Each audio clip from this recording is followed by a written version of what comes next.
माझ्या प्रियांनो, येशू ख्रिस्ताच्या नावाने तुम्हा सर्वांना माझ्या प्रेमाच्या शुभेच्छा. कसे आहात? सगळे छान आहात ना? हे ठिकाण पाहताय का? समुद्रच आहे, सगळीकडे आहे. जगभरातील अनेक देश समुद्र किनाऱ्यावर आहे. असं वाटतं का की हा फक्त समुद्रच आहे? हे श्रीलंका देशातील कोलंबो शहरात असलेला समुद्र किनारा आहे. आपण कुठेही गेलो तरी लाटा अशाच येतच राहतात. या लाटा जरी येत असल्या तरी परमेश्वराने त्यांना एक किनारा ठरवून दिला आहे. त्या लाटांनी त्या मर्यादेपलीकडे जाऊ नयेत म्हणून एक किनारा ठरवून ठेवला आहे. आज आपण अशा काळात आलो आहोत की माणूस समुद्रामध्ये तिथेच शहरे उभारू लागला आहे. माणूस कितीही प्रयत्न केला तरी निसर्ग, समुद्र, आकाश आणि आकाशातील गोष्टी, या सर्व अद्भुत गोष्टी देवाने निर्माण केलेल्या आहेत. प्रत्येक गोष्ट आपल्याला देवाची सामर्थ्य दाखवते. या लाटेला एक वेगळी शक्ती आहे. या लाटेसमोर कोण उभा राहू शकतो? माणसाने कितीही दगड, सिमेंट, काँक्रीट घालून मोठ्या भिंती बांधल्या तरीही. तुम्ही पाहिले ना, जेव्हा सुनामी आली होती तेव्हा समुद्राच्या एका लाटेची शक्ती किती आहे. तिने किती मोठी शहरे नष्ट केली. मोठमोठ्या काँक्रीटच्या पुलांनाही तिने नष्ट केले. त्यात इतकी मोठी शक्ती आहे. त्याप्रमाणे देवाने निर्माण केलेली प्रत्येक गोष्ट वेगवेगळ्या शक्तीने भरलेली आहे. सूर्याकडे पहा, तो आपल्याला चांगले प्रकाश देतो आणि आपल्या शरीराला आरोग्य देण्याची शक्ती त्याच्याकडे आहे. हे पीक उगवायला, अंकुर यायला आणि चांगलं वाढायला लावण्याची शक्ती त्याच्याकडे आहे. त्याचप्रमाणे देवाने निर्माण केलेल्या प्रत्येक गोष्टीत सामर्थ्य आहे. म्हणून देवाने निर्माण केलेल्या आपल्यामध्ये, माझ्यामध्ये आणि तुमच्यामध्येही एक सामर्थ्य आहे. आपण ती शक्ती ओळखली पाहिजे. आपण सामान्य लोक नाही. सामर्थ्यवान देवाने मला निर्माण केले आहे. सामर्थ्यवान परमेश्वर माझ्यासोबत आहे. मलाही एक शक्ती आहे हे आपण जाणले पाहिजे. हे ओळखून आपण प्रार्थना केली तर त्या आशीर्वादांना आपण मिळवू शकतो. आता बघा, परमेश्वर वचनातून एक शब्द घेऊन आपल्याशी बोलू इच्छित आहे. नीतिसूत्रे अध्याय 3 26 वचन. परमेश्वर तुझ्या बाजूस आहे आणि तुझा पाय पाशात अडकण्यापासून सांभाळी. परमेश्वर तुला सांभाळेल. परमेश्वराने तुला सांभाळीन असे वचन दिले आहे. तुम्हाला सांभाळणारा देव आहे. तुमच्या आत्म्यालाही मी जपेन. तुम्ही जाताना आणि येताना मी सांभाळीन. तुम्हाला जपणारा देव कधी झोपत नाही, कधी डुलकी घेत नाही असे वचन दिले आहे. परमेश्वर तुम्हाला जपेल. कोणत्याही परिस्थितीत तुम्हाला जपण्याची सामर्थ्य त्याच्याकडे आहे. तुम्ही ज्या परिस्थितीत राहता किंवा सेवा करता त्या परिस्थितीत तुम्हाला घाबरवू शकणारी काहीतरी गोष्ट सध्या घडत असू शकते. देव तुमचे रक्षण करण्यास सक्षम आहे आणि परमेश्वर तुमचे रक्षण करतो. तुमचा पाय अडकू नये म्हणून परमेश्वर तुम्हाला जपेल असे म्हटले आहे. मग या जगात आपल्याला अडकवण्यासाठी एक गोष्ट आहे, ती म्हणजे आपला शत्रू सैतान. कशात तरी आपल्याला अडकवायचं, आपल्या नजरेत आणायचं, पापात अडकवायचं किंवा एखाद्या कर्जाच्या समस्येत अडकवायचं. ही समस्या येण्यासाठी सैतान अनेक प्रकारे सापळे लावतो. तुमच्या मोबाईलवर अचानक फोन येतो. कोण आहे विचारलं तर आम्ही तुम्हाला लाखो रुपये कर्ज देण्यासाठी तयार आहोत सांगता. म्हणजेच तुम्हाला कर्जदार बनवण्यासाठी खूप लोक तयार आहेत. तुम्हाला सापळ्यात अडकवण्यासाठी सैतान अनेकांना वापरतो. तुम्ही गरजेत असाल तेव्हा असे फोन येतात. तुम्ही लगेच विचार करता, प्रभूनेच मार्ग उघडला आहे. जर तुम्ही प्रभूला विचारलं असतं तर तो म्हणाला असता, नको मुला, नको मुली, मी तुझ्यासाठी दुसरा मार्ग ठेवला आहे. कारण आपल्याला कर्जाच्या समस्येत अडकवून, आपल्याला लज्जित करून, आपल्याला वेदना द्यायला सैतानाने योजना आखली आहे. त्या जाळ्यात अडकू नये, आपले पाय अडकू नयेत म्हणून परमेश्वर आपली रक्षा करतो. कितीतरी प्रकारांनी परमेश्वराने मला वाचवले आहे. पापाचे सापळे सैतानाने लावले, पण त्यातून दूर करून वाचवून परमेश्वर आपली रक्षा करतो. काही वेळा असंच होतं. आम्ही सेवेत किंवा इमारत बांधताना बँकेतूनच येऊन विचारतात, तुम्हाला किती लाख हवी, कोटी हवीत का? कर्ज देतो, ते घेऊन काम करा असं सांगता. परीक्षा आपल्याकडे येते, जणू आपल्याला भले करणार वाटतं. मग मी सांगितलं, आम्ही प्रभूच्या पुढे गुडघे टेकून प्रार्थना करून प्रभू जे देईल त्यावरच सेवा करू.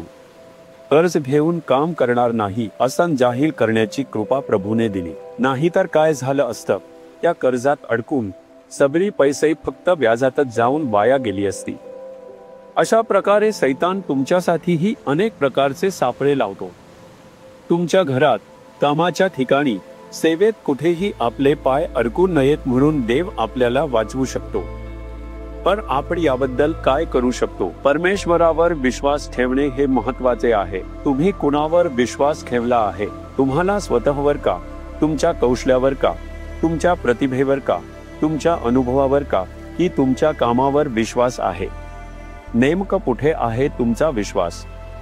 म्हणून तुमचा विश्वास नेमका कशावर आहे हेच प्रभू पाहतो.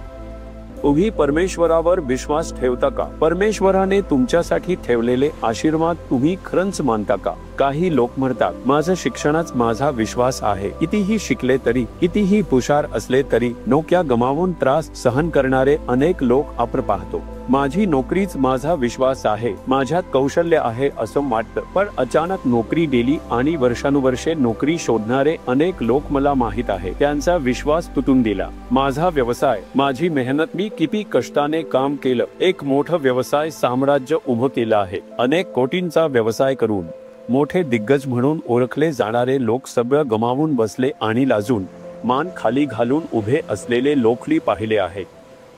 मग तुमचा विश्वास नेमका कुणावर आहे? हे सगळं शाश्वत नाही. जर तुम्ही परमेश्वरावर विश्वास ठेवला तर कोणत्याही परिस्थितीत तो तुम्हाला सुरक्षित ठेवेल. कोणत्याही परिस्थितीत तो तुम्हाला लाजिरवाण होऊ देणार नाही. म्हणून तुम्ही म्हणायला हवं, परमेश्वरच माझा विश्वास आहे असं सांगून त्याच्यावर अवलंबून राहा. तुम्हाला मदत करण्यासाठी तो हजारो लोकांना उभं करू शकतो. त्यांच्यावर विश्वास ठेवू नका.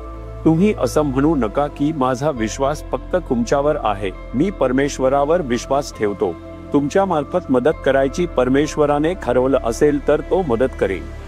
तुम्ही नसाल तरी तो दुसऱ्या कोणाला करेल म्हणून परमेश्वरावर विश्वास ठेवायला हवा. जर तुम्ही माणसांवर आधारित विश्वास ठेवला तर तुमच्या आयुष्यात फसवणूक, अपयश आणि अश्रूच येतील. आपल्या आयुष्यात आपण काही परिस्थिती पाहून काही लोकांवर विश्वास ठेवतो. ते सांभाळून घेतील, ते करून देतील, ते मदत करतील असं वाटून त्यांच्यावर विश्वास ठेवतो. ते लोक चांगल्या मनानेच मदतीसाठी पुढे येतात, पण त्यांना त्यावेळी एखादी अडचण येते. मदत करताना येणारी परिस्थिती येते. ते दुःखाने सांगतात, मदत करायची इच्छा होती पण माझ्यामुळे जमलं नाही, ही परिस्थिती अशी आहे. पण परमेश्वर असं बोलेल का, मुला तुला मदत करायची माझी इच्छा आहे पण जमलं नाही रे, परिस्थिती अशी झाली. मुली माझ्यामुळे जमलं नाही, माफ कर, असं परमेश्वर बोलेल का? फक्त तोच करू शकतो. कोणतीही परिस्थिती बदलू शकतो. म्हणूनच फक्त त्याच्यावरच तुमचा विश्वास ठेवायला हवा. तुमचा विश्वास कोणावर आहे विचारलं तर तो परमेश्वरावरच आहे सांगावं. काही लोक मुलांवर विश्वास ठेवतात. मुलं शिकून, शिक्षण पूर्ण करून, लग्न झाल्यावर ज्यांच्यावर विश्वास ठेवला होता त्यांना विसरतात असं म्हणतात. हेच जगाचं रीत आहे. मुलं लग्न झाल्यावर त्यांचं वेगळं कुटुंब होतं, त्यांना दुसरं कुटुंब मिळतं. म्हणून तुमचा पूर्ण विश्वास परमेश्वरावर ठेवा. तोच विश्वासाचा परमेश्वर आहे आणि मी फक्त त्याच्यावर विश्वास ठेवून जगतो. तुम्हीच माझा आधार आहात असं म्हणून त्याची स्तुती करा. कोणत्याही परिस्थितीत तो तुम्हाला केवळ सुरक्षितच ठेवणार नाही तर सांभाळेल, आशीर्वाद देईल आणि मार्गदर्शनही करेल. हे बोलायला तुम्ही सवय लावा. एका वडिलांनी सांगितलं, त्यांनी मुलांना शिकवलं आणि मुलं चांगली झाली असं मुलांकडे पाहून सांगितलं. परमेश्वराने तुम्हाला मला दिलं, तुम्हाला शिकवलं, आता तुम्ही चांगले स्थिर झाला पण मी तुमच्यावर अवलंबून नाही. तुम्ही तुमचं आयुष्य पहा. मला मदत करायची असेल तर देवाने सांगितलं तर मदत करा. पण मी तुमच्यावर विश्वास ठेवत नाही. मी ज्याच्यावर विश्वास ठेवतो तो म्हणजे परमेश्वर. तो मला सांभाळेल, शेवटपर्यंत माझी काळजी घेईल असं ठामपणे सांगितलं आहे. म्हणून बघा, ते नेहमी आनंदी असतात, मनापासून खुश असतात. मुलं लक्ष देत नाही, काही करत नाहीत म्हणून त्यांना काहीच वाईट वाटत नाही. तुमच्यातील खूप जणांना दुःख होण्याचं कारण म्हणजे तुमचा विश्वास माणसांवर आहे. तुमचा विश्वास परमेश्वरावर ठेवा. तोच तुमच्यासाठी माणसांची दया निर्माण करेल. तो मुलांच्या मनात बोलण्यासाठी त्यांना मदत करेल. तुम्ही त्यांच्या पुढे जाऊन हात पसरवू नका.